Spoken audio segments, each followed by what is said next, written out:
This is the Sales Gravy Podcast. I'm Jeb Blount, best-selling author of Fanatical Prospecting, Sales EQ, Objections, and Inked, and I'm here to help you fill up your pipeline, close bigger deals, and rock your commission check. This is a different type of podcast. It's unscripted, unfiltered, and my goal is to have it sound as if I'm sitting next to you in your car, in your living room, or at your place of business, giving you some advice. This week, I've had no less than 10 executives call me and ask me what they should be doing about prospecting. Along the way, I've had notes on Twitter, on Instagram, on Facebook Messenger, on LinkedIn with salespeople asking me what I should do. And one person said, "What should we do about prospecting? We're all waiting to hear from you." Now, I don't know why people are waiting to hear from me about whether or not they should prospect, but the two questions have emerged. Question number one is, should we be prospecting? Is it insensitive for us to prospect? And question number two is, should we be calling people at all? Is there something else we should be doing other than prospecting right now? Well, we're in chaos. There's no doubt about it.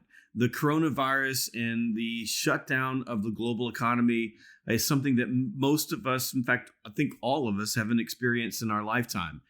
It's not like these things haven't happened before. They just haven't happened to us while we've been on Earth. So it's new, it's different, it's scary. And the truth is we don't really know what's going to happen on the other side of this, other than we will recover.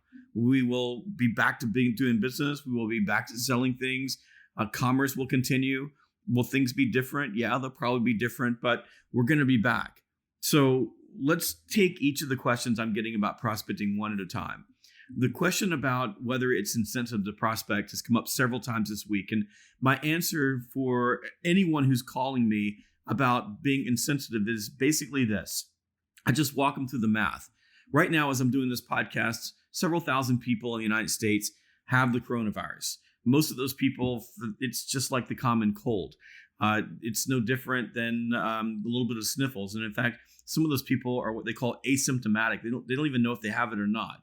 A certain number of those people, it's severe, more like the flu. And I had the flu this winter. I got the flu in December. And I was one day away from my doctor putting me into the hospital because I was that sick. So there will be people who are that sick. And then there's going to be another group of people who it's a huge problem for them because they are in their 70s and 80s or 90s, or they have underlying medical conditions.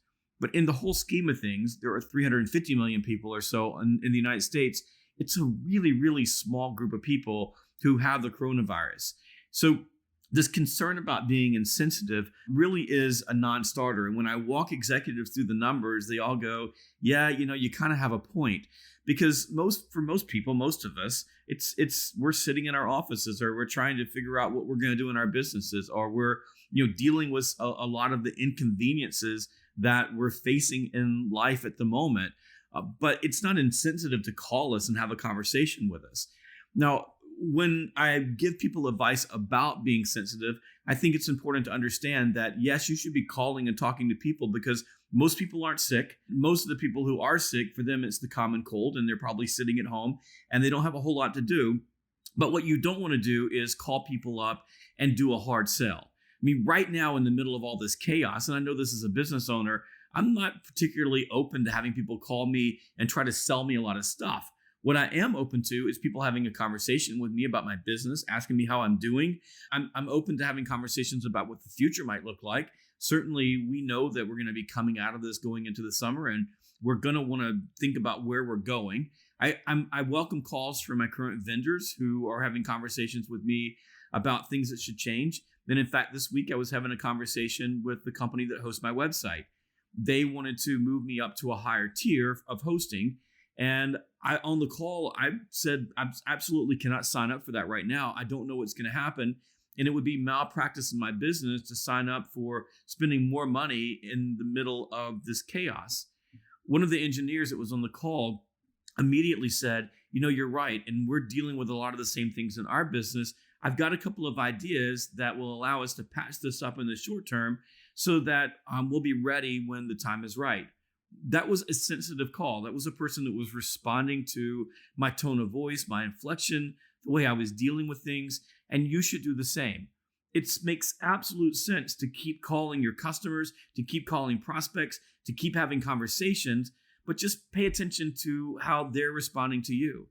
Now, the other question is, should we be prospecting at all? And my answer is an emphatic yes. You are in sales, your job is to fill the pipeline, and you absolutely should be prospecting. We in my business are prospecting. We are picking up the phone and calling people. Now, I'm a sales training business, and you can imagine in an environment where we're canceling everything, the negative impact that it's having on my company right now. But we're still calling. We're having conversations because people are going to be training in the fall. They're going to be training next year. They're going to be looking at how they can help their salespeople get better. This past week, where we typically have a phone block where we'll make 30 or 40 dials during a phone block, we were only getting 6 or 7 dials in. And the reason why was people were picking up the phone. When we usually get voicemail, now we're having conversations, and some of the conversations are quite long. Why? Because people are sitting at their desk or they're working from home and they don't have anything to do. So they're willing to have conversations with us. A couple of those conversations opened up opportunities right now. For companies who have a lot of cash saved, this is a really, really good time to begin investing in their business. So we had 2 companies say this was a good time to start working on a sales playbook. We had one company that said to us that their salespeople were sitting around doing nothing and they wanted to keep them tuned up. So they ordered a virtual training program. You want to think about in your business, how can you help your customers? But call and talk to people.